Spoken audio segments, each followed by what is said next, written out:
Assalamualaikum warahmatullahi wabarakatuh. Selamat pagi anak-anak, semangat belajar. Hari ini kita akan membahas tentang tema 1, indahnya kebersamaan, subtema 1, keragaman budaya bangsaku, pembelajaran keempat.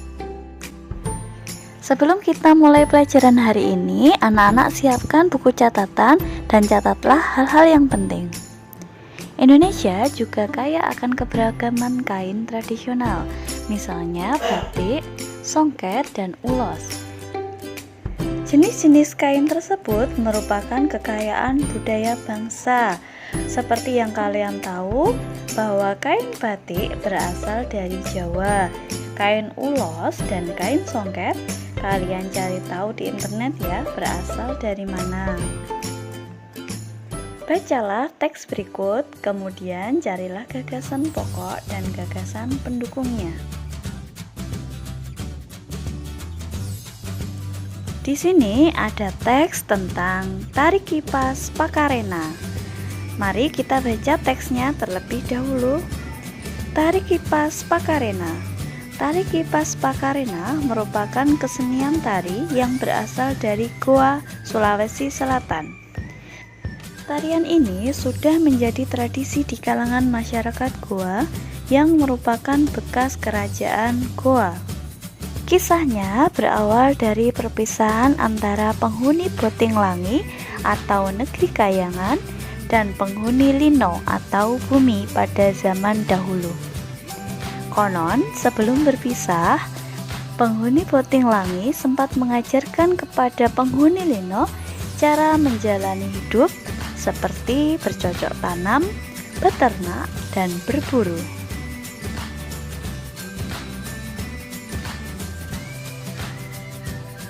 Cerita itu diabadikan dalam gerakan tarian. Makna gerakan tari kipas Pakarena seperti gerakan berputar searah jarum jam, melambangkan siklus hidup manusia. Gerakan naik turun mencerminkan roda kehidupan yang kadang berada di bawah dan kadang di atas.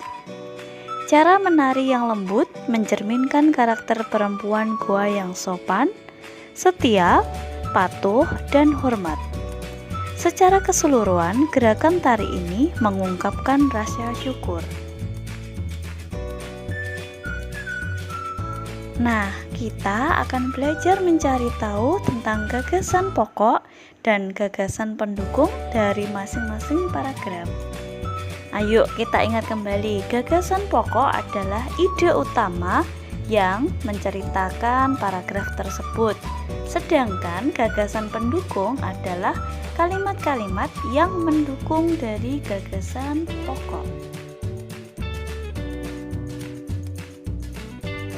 Nah, pada paragraf pertama tadi terdiri atas 2 kalimat, yaitu kalimat pertama, tari kipas Pakarena merupakan kesenian tari yang berasal dari Goa.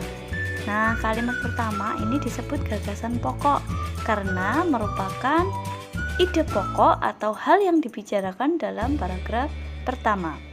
Kemudian kalimat kedua, tarian ini sudah menjadi tradisi di kalangan masyarakat Goa yang merupakan bekas kerajaan Goa. Kalimat kedua ini disebut dengan gagasan pendukung karena kalimatnya mendukung gagasan pokok. Untuk paragraf kedua, kalimat pertama, kisahnya berawal dari perpisahan antara penghuni Botinglangi atau negeri Kayangan dan penghuni Lino atau bumi pada zaman dahulu. Kalimat kedua, konon sebelum berpisah penghuni Botinglangi sempat mengajarkan kepada penghuni Lino cara menjalani hidup seperti bercocok tanam, beternak, dan berburu. Nah, kalimat pertama ini disebut dengan gagasan pokok. Sedangkan kalimat kedua menjelaskan gagasan pokok berarti disebut dengan gagasan pendukung.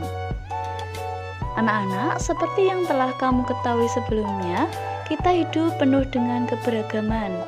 Di dalam keluarga, hampir setiap anggotanya berbeda. Di sekolah, kamu juga mempunyai teman-teman yang berbeda. Di masyarakat pun, kamu mempunyai tetangga yang berbeda-beda. Tahukah kamu perbedaan yang ada di keluarga, di sekolah, dan di masyarakat akan menjadi indah apabila dilandasi oleh persatuan dan kesatuan? Lalu, apa sebenarnya makna persatuan dan kesatuan? Untuk menjawabnya, mari kita lakukan kegiatan berikut ini. Pertama, ambil sebuah sapu lidi, kemudian cabut sebatang lidi dari sapu tersebut. Kemudian, gunakan sapu dan sebatang lidi untuk menyapu. Bandingkan hasilnya. Manakah yang bisa membersihkan dengan bersih?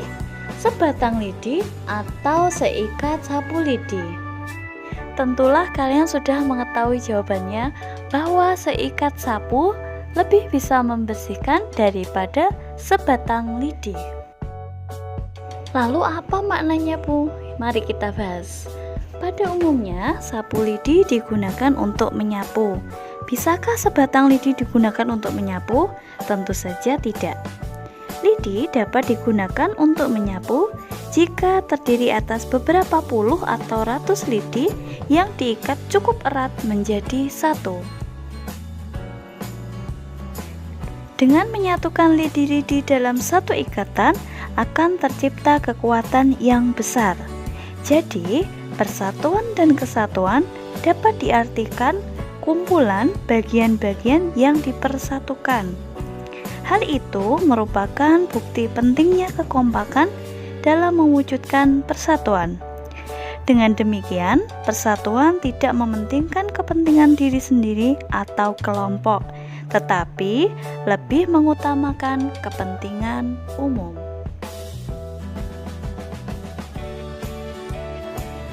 Kemudian, apakah kalian sudah dapat mengambil kesimpulan dari percobaan yang kalian lakukan tadi? Kesimpulannya adalah bersatu membuat sebuah keluarga, masyarakat, dan bangsa menjadi kuat. Kemudian yang kedua, bersatu dan bekerja sama dapat memudahkan dan mempercepat pekerjaan.